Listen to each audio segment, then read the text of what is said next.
Hallo und herzlich willkommen. Hier lernst du alles rund um das Thema Investor Relations, Fundraising und Kapitalmarkt. Mein Name ist Julia Stötzl und ich bin Gründerin und CEO von Investor Relations Beratung Unicorn. Unicorn ist auf einer Mission, Investor Relations für die nächste Generation einzuführen. Das bedeutet ganz konkret die Integration von digitalen Medien wie zum Beispiel LinkedIn, Podcast, Newsletter in die klassische Kapitalmarktarbeit. Mehr Informationen zu Unicorn, aber auch zum Podcast findest du unter unicornconsulting.com. Und jetzt wünsche ich euch viel Spaß beim Zuhören. So, welcome everyone to the deep dive of this episode. Today we have a special guest with us, which is Andreas Zanner, who is a partner at CMS, a law firm in Germany. And he specialized in capital markets law. He has experience of more than 30 years of being a lawyer, which is very incredible. So I hope one day I can say that about finance, who knows. But Andreas is specialized in IPO transactions, and we obviously met all through our, being kind of participants in the capital market scene.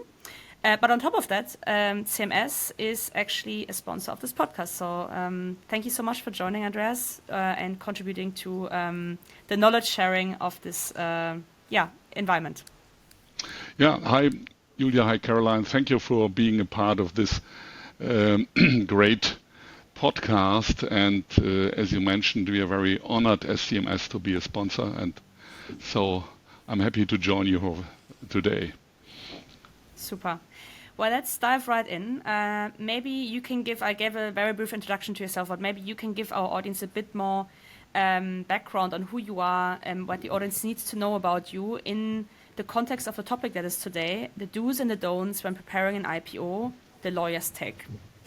Okay, thank you. Yeah, as mentioned, and thank you for that. I'm a partner with CMS Germany here in Frankfurt. I'm head of the equity capital markets department of CMS, and I've been, yes, it's true, I've been a lawyer for more than 30 years, and most of that time I've advising companies and underwriters, banks and shareholders in the process of going public, and I've been involved, I think, in more than 60 IPOs since the time I started my professional career. So I think I can say I have a lot of experience in advising IPOs.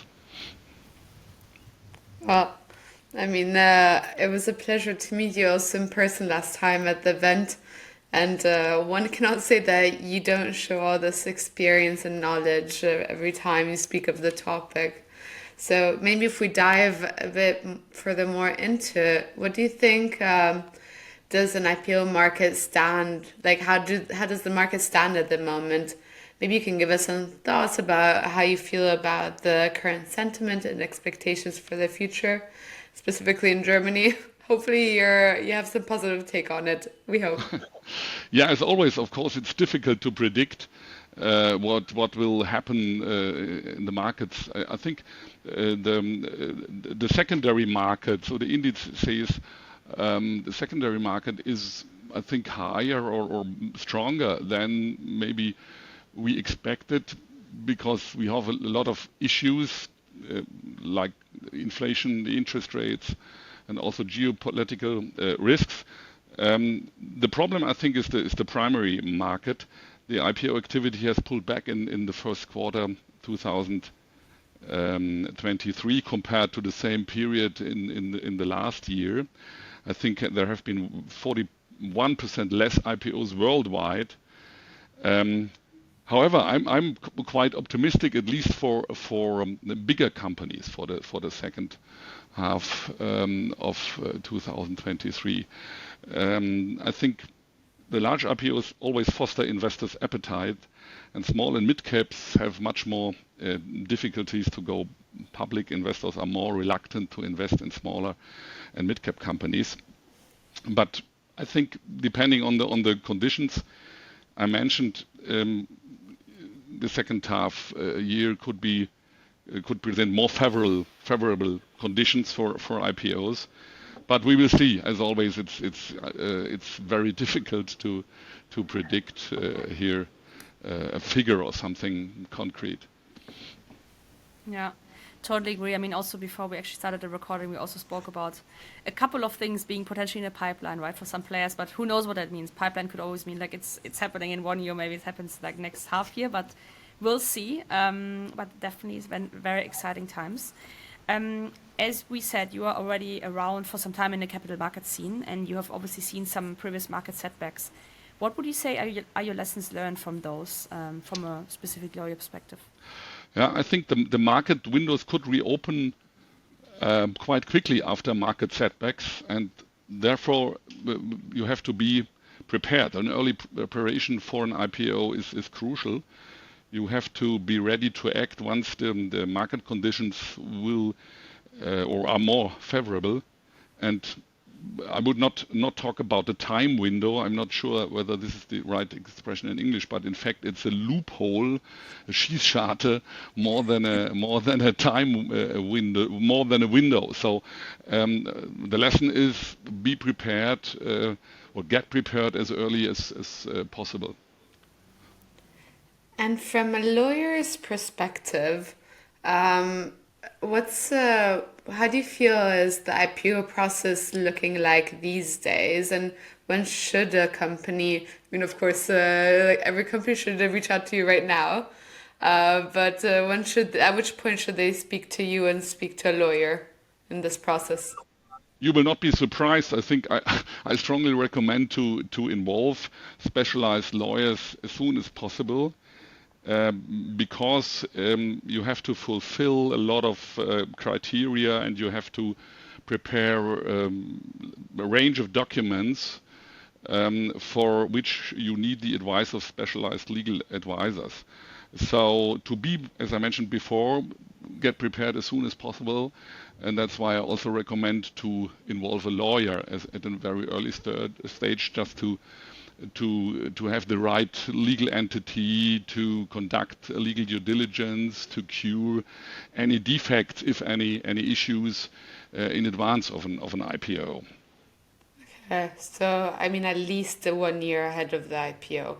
That is. Yes, I would really recommend that, since in particular the legal due diligence is something which is very important, because so many companies have some issues. Nothing terrible, but any formal legal stuff which needs to be solved, and you can cure almost any legal defect, but it needs some time for that, and you have the time prior to the IPO. As a private company, you have, of course, more time, and it's always easier to solve an issue as a private company than later at a public company.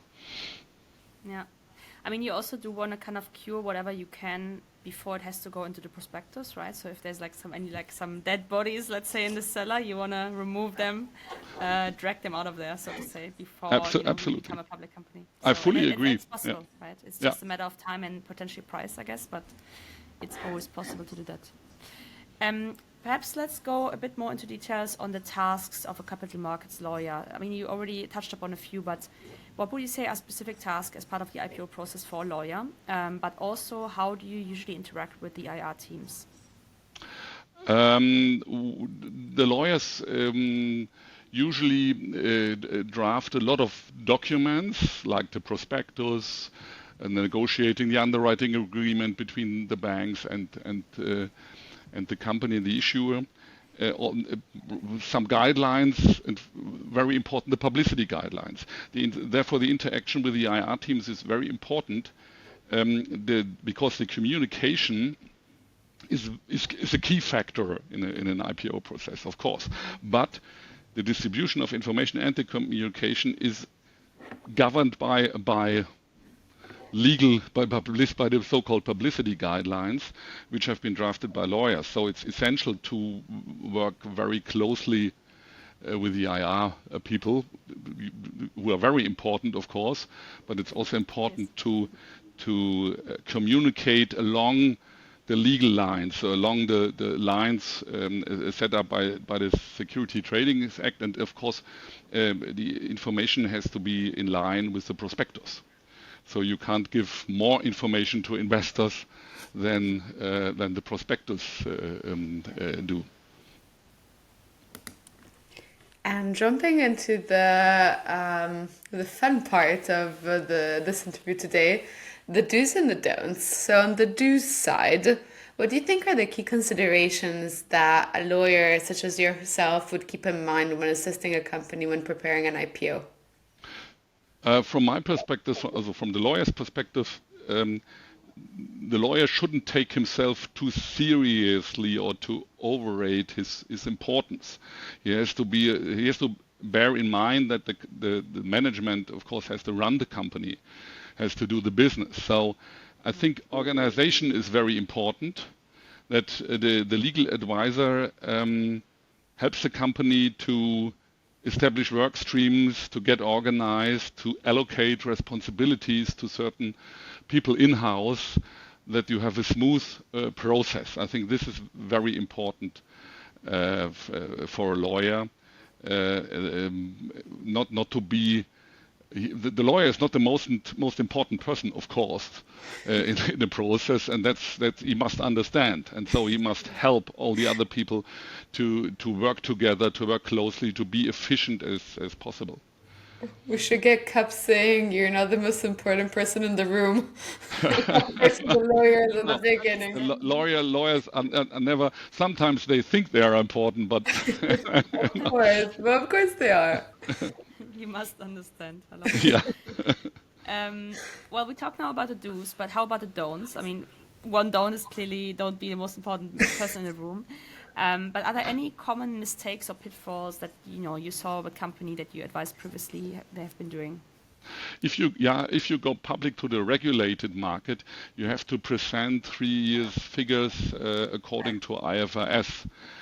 And my experience is that many issuers, many companies underestimate the process of conversion local GAAP into IFRS. So my recommendation would be to start again as soon as possible with this conversion, and maybe you should engage professional advisors in this respect to help the company.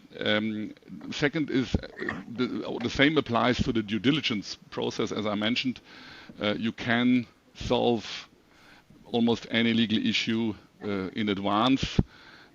So don't hide anything as a company or try to solve the issue on your own and without informing the parties involved in an IPO, without informing the issuers council.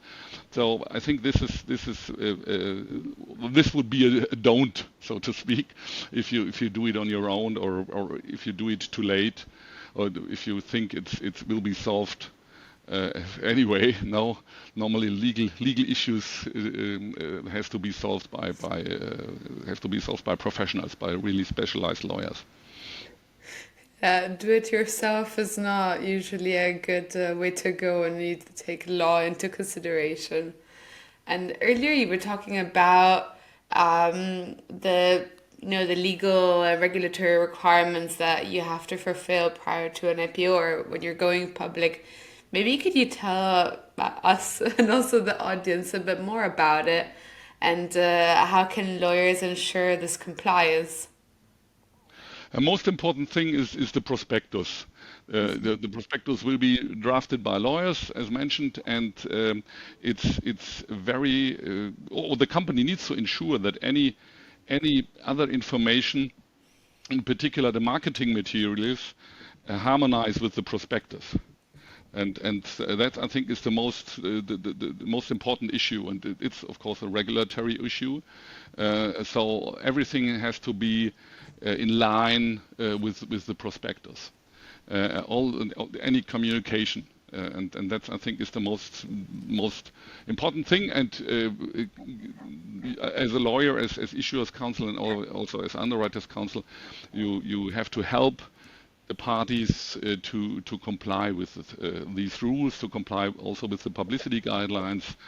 You have to go through the publicity guidelines with the people involved, that they understand how they can communicate and where are the limitations and so on.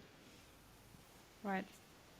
And maybe you can give us also some best practices from the perspective of a company. So how should you set up a team, prior to an IPO, like your in-house legal counsel team or your in-house legal team?